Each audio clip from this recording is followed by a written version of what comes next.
전설야담. 아버지, 누명을 벗긴 아들. 조선 후기 경상도 안동에 거주한 장시호는 성질이 곧아서 남이 옳지 못한 일을 하면 꾸짖었으며 항상 도리에 맞게 처신했습니다. 경신년 6월에 정조 임금이 승하자 장시호는 물론 가족 모두가 고기를 먹지 않았으며 상망에는 복을 했습니다. 상망은 상중에 있는 집에서 매달 초하룻 날과 보름날 아침에 지내는 제사를 이루는 말입니다. 그때 고을 사또 이가폐가 자기 아버지 생일을 맞아 크게 잔치를 베풀고 많은 손님을 청했습니다. 초대받은 사람 모두 사또가 부른 자리에 참석했으나 오직 장시호만 가지 않았습니다. 사또가 잔치를 자랑하고자 술과 고기를 보내오자 장시호는 다음과 같이 말하며 거절했습니다. 선왕께서 아직 빈궁에 계신데 잔치 음식을 받는 건 이해가 아니요. 빈궁은 상여가 나갈 때까지 국왕의 관을 두던 곳을 가리키니 엄숙한 장례 절차가 아직 끝나지 않았으므로 흥겨운 잔치 음식을 즐기는 일은 도의가 아니라고 나무란 것입니다. 틀린 말이 아니기에 사또가 부끄럽게 여기면서도 한편으로 몹시 분해서 이를 갈았습니다. 이놈이 감히 누구를 가르치려 드는가? 사또는 반격할 기회를 엿보다가 8월 대보름에 누명을 씌웠습니다. 장시호가 도살 금지령을 어기고 몰래 소를 잡았으니 당장 끌어오너라. 이 소식을 접한 장시호의 형이 억울한 모함에 항의하고자 머슴 서넛을 거느리고 밤중에 관청 문을 두드렸습니다. 이에 사또는 예상했다는 듯 뻔뻔하게 나왔습니다. 너희가 죄를 지었으니 어찌 벗어날 수 있겠느냐? 곧 벌을 내릴 테니 기다리거라. 이 같은 사또 태도에 장시호의 형은 안찰사에게 호소했습니다. 그런데 서리 박아무개가 그에 맞서 음모를 꾸몄습니다. 박서리는 일찍이 장시호 집안에 죄를 지어 꾸지람을 받은 바 있기에 앙심을 품고 늘 못마땅하게 여겨오다가 이 일을 기회에 삼아 없는 죄를 얽어서 안찰사에게 아뢰었습니다. 안찰사 신기가 자세히 알아보지도 않고 박서리의 보고를 조정에 그대로 아뢰면서 일이 점점 커졌습니다. 도살은 중한 죄이니 큰 벌을 내려야 합니다. 또 당시 재상이 마침 정적이 있는 영남 사람들을 미워했으므로 거기에 혹을 붙여 큰 옥사를 꾸몄습니다.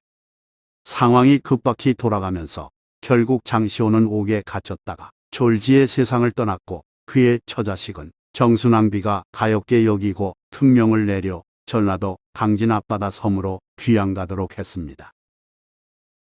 이 무렵 장시호의 아내 배씨는 임신 중이었으며 옥중에서 아들을 낳았습니다.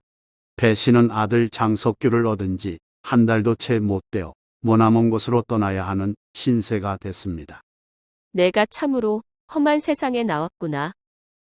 배씨는 아들을 강보에 싸서 업고 강진의 외딴 섬으로 귀양가면서 온갖 위험한 고초를 다 겪었으니 살아있다고 말할 수 없는 지경이었습니다. 내 아버지가 억울하게 돌아가셔서 참으로 원통하구나. 배씨는 유배지 섬에서 아들을 키우며 한 맺힌 심정을 자주 토로했습니다. 아들 장석규는 어려서부터 성품이 남달랐는데 차츰 자라면서 자기 집안이 당한 괴로움을 들을 때마다 흐느껴 울며 원수들의 이름을 기억했습니다. 시련은 계속되었습니다. 섬 사람들이 과부 배씨와 큰딸을 능욕하고 괴롭히려 들었습니다.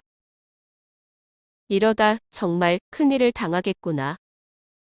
배씨가 시달리다 못해 어느 날 큰딸과 함께 바다에 몸을 던져 빠져 죽었습니다. 홀로 남은 장석규는 겨우 9살이었고 의지할 데 없는 고아가 되었습니다. 어린 장석규는 마음속으로 맹세하길 내가 죽으면 누가 원수를 갚으랴.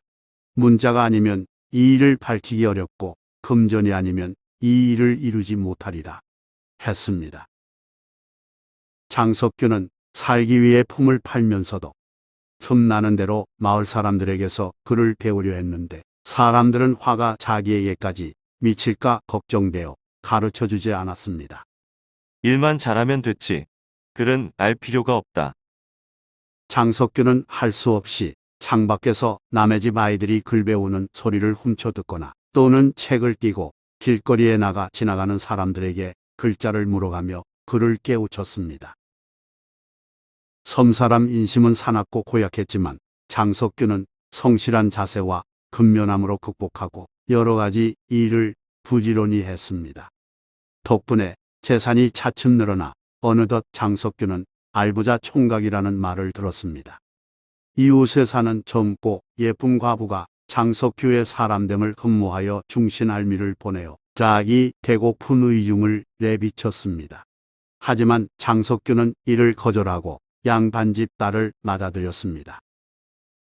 그에게는 반드시 이뤄야 할 목표가 있었던 까닭입니다.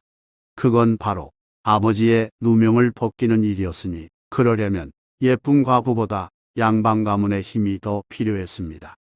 장석규는 살아서 아버지 얼굴을 보지 못했음을 늘 한스러워하며 혼인 후에 뒤늦게나마 3년상을 지냈습니다.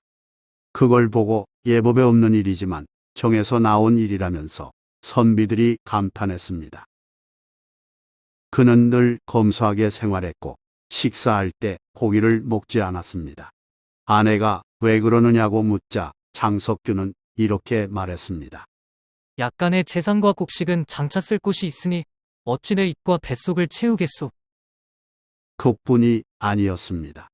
장석규는 밤마다 산골짜기에 들어가서 목욕제기하고 하늘에 기도를 올렸는데 날씨가 어떻든 하루도 거르지 않았습니다. 천지신명이시여 누명을 벗겨주소서.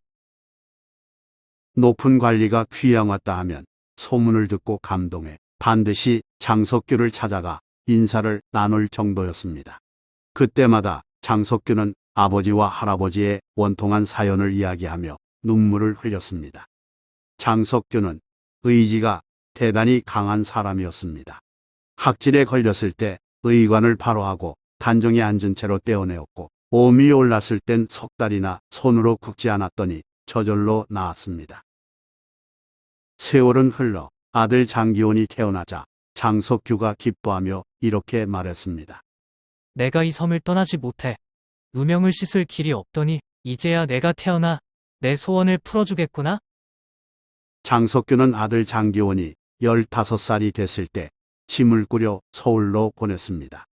격쟁으로 우리 사연을 알리려무나. 격쟁은 원통한 일을 당한 사람이 임금행차 때 꽹과리를 쳐서 호소하는 일을 이루는 말입니다. 장기원은 아버지가 시키는 대로 임금이 거둥하는 길 위에 자주 엎드려 무죄를 호소했는데 전날 섬에서 알게 된 높은 관리가 귀양에서 풀려 조정에 있다가 많은 도움을 주었습니다. 사정을 알게 된 임금의 장인 김문근이 가엾게 여겨 임금께 아뢰어 마침내 장시호의 누명을 벗겨주었습니다. 아들 장석규는 천지신명이 드디어 자신의 정성을 받아주셨다며 매우 기뻐했습니다. 그러나 장석규는 몸이 약해져 병이 깊은 상태였습니다. 병세가 위독해졌을 때 아내 차씨가 자신의 손가락을 끊어 남편 입에 피를 흘려놓으려 칼을 준비하자 힘겹게 누워있던 장석규가 눈을 번쩍 뜨고 죽고 사는 것은 천명이요 자고로 남자는 부인의 손가락을 끊게 하지 않는다 하며 말리고는 마침내 죽으니 향년 61세 철종 신유년 3월이었습니다. 그는 일찍이 옛말에 이 일을 이루지 않고는 이 사람이 죽지 않으리라 했는데 바로 나를 두고 한 말이라오. 만약 이 일이 이루어지면 내 마음과 힘이 다 지쳐서 반드시 죽을 것이오. 라고 말했는데 정말 그렇게 됐습니다. 아내 차씨는 남은 아들과 함께 상복을 입고 영구를 받들어 배를 타고 바다 건너 고향으로 돌아가 선산에 장사 지냈습니다.